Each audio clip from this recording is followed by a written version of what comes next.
Welcome back to Playbill Live. Playbill Darren Live. Criss, Roger Bart, so thrilled that you're That's here. Roger Bart. I'm Laura Haywood, Broadway Girl NYC, and we just got finished watching Speech and Debate, and you guys are both in it. I'm sort of in it. You are! I'm sort of an afterthought of it. Roger's legitimately in it. He's like an actor in it. He's the principal of the school. In Mississippi. I was not in Mississippi. Right. Yeah, you did the real work. So, Roger, let's start with you. How did you first hear about this project? Did you see the play? And how did you get involved as an actor in it? Didn't see the play. I wish I had. My manager went to school with Tom, our producer. Oh, yeah? At that very school in Jackson, Mississippi. Where you filmed? Where we filmed. But she came to set, and literally, as she said, "Oh my gosh, you are doing the scene in the principal's office." That I guess she may have gotten in trouble and gone to that office, that very office. So it was really fun for her, and it was a blast for me. But anyway, that's how I met Tom, and that's how I got invited to do the movie. Got it. And Darren, Got invited. Does that mean you didn't have to audition? Not for this one. You just got the offer? I just had to go. I went right to the movement call. The Yeah. dance calls. Yeah. And what did that entail? It was a tough call. I heard stories. Yeah. Oh, he was really great until that movement call. And Darren, how about you? I bypassed the You got movement them all, call, yeah. the voice call. and I've all the other heard calls. rumors that you have a long relationship with this show. I do have a long relationship with the show. I was a big fan of the play, and I was in college right when it was when the play was being done, was being kind of passed around. I think if you were in your early 20s or late teens, seeing a play like this is like, oh my god, cool! Like a play for young people. We got to put this on. So every college I knew were doing it. They did it when I was a senior in college, and so I immediately, about to graduate, sought out every production that was being done regionally, and I flew to Hartford, Connecticut to try and be the Hartford Rep production of that. I did not get that part. How you like me now, Hartford Rep? Which character did you want to play? I'm for any of them, honestly. It was, and the play's a little different from the movie because the play was very timely for. It's actually amazing how much has changed social-politically in the past 10 years. Like there was, they really led hard with there was a sort of a coming out storyline, which I'm actually pleased to say is almost kind of passé a little bit for teenagers, which is amazing that it's so normalized. So they kind of changed it for this film, which I thought was a great move. They also included a clip, like a little soundbite from Hamilton. Yeah, exactly. So which there's a lot of stuff definitely that's couldn't have been included back exactly. then. And back then it was AIM, but now it's like text. So it's anyway, a lot of stuff that made sense for now. But anyway, so when I was interested in the show then, I always wanted to be a part of it, and Tom knew this, who is a friend from just the showbiz world, I guess, and he knew that I wanted to be involved. So they basically finished the film and was like, do you want to have this little cameo? We just have to shoot after the fact. I was like, absolutely. So I told a big lie and pretended that I was in Speech and Debate. I didn't do Speech and Debate. You didn't? No, I wish. But That you would've been great. did. I'd probably be a better person. You have been performing for many years, including when you were in high school. Yes, of course. Yeah.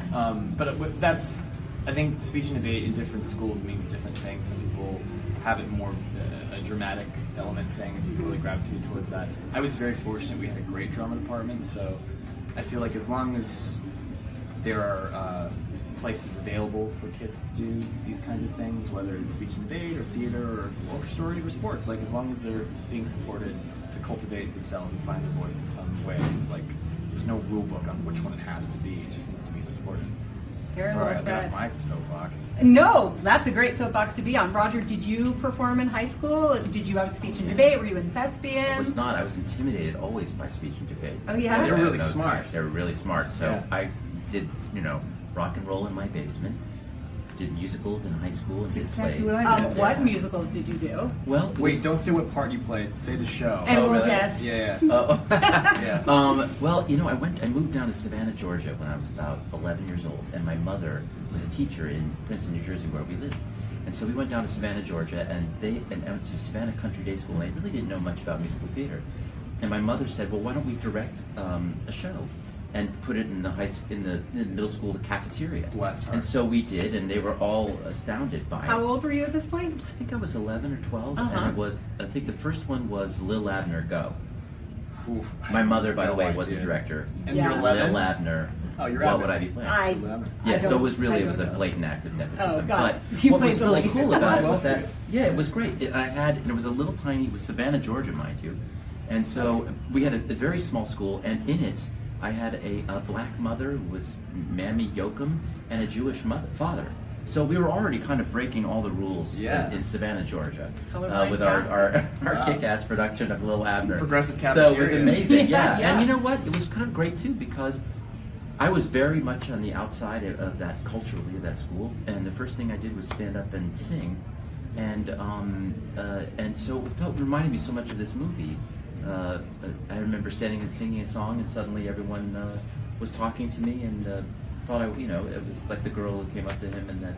Yeah, scene. totally. Yeah, so it spoke to me as if something about the arts allowing a lot of people to be accepted who otherwise are sort of crazy different. As you've both alluded to, now is a time in which arts education is so much more important simply because it's being stripped from so many schools. And I think that I love the storyline about how these kids kind of took it upon themselves to reinstate the arts into their school. And it's so relatable, it's so beautiful. And I'm thrilled that you guys were here to join us, and you both do such a beautiful job in the show. We're trying. That's Roger Bart. He's so good at everything. Yeah. I know, It's like I know. Did you such see a- him in Disaster? I've seen him in Yeah, everything. so you I've know, seen him in yeah. everything. Yeah. I've seen you Thanks, so man. many times, Roger. You're so good You're so at the nice. thing. A Well- long way from the Labner. I wish I could have seen it. It was Is pretty there a compelling. VHS or anything of that anywhere? No, there are couple of that are sort of nightmarish. I hope they never see the light of day. I hope they do. That's- And We work- we I'm work going to in just Netflix. plead with anyone out there who has access to that stuff, upload it to YouTube or Oh my Facebook gosh, don't do that. immediately. We are going to take a little break and then come back and wrap things up. Go Thanks, see Speech and guys. Debate. It's Yeah, wonderful. yeah. Yes, Must. it's so Go support the good. film. Tell your friends. Bye.